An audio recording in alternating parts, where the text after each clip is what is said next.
Dobré ráno, Kamile, poslední den. Ahoj. Jo. Jasně no. Jasně no, nenažraná Áďa. A všechno je tvoje, jo? Zas. Ano. Nedáš, chudá kozička tam. A nemůžu, on by tam šel stejně. No. Vemblout, blbej. To všechno pro sebe. A tam nevím, jestli dáš hubu, ale to by se zříznul. No, to ne.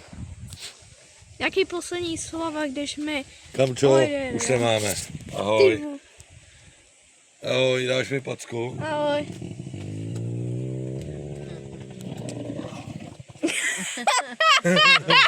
Máš to natočený? Počkej, musím pohodit. Ahoj. Jaký poslední slova do toho? Ahoj.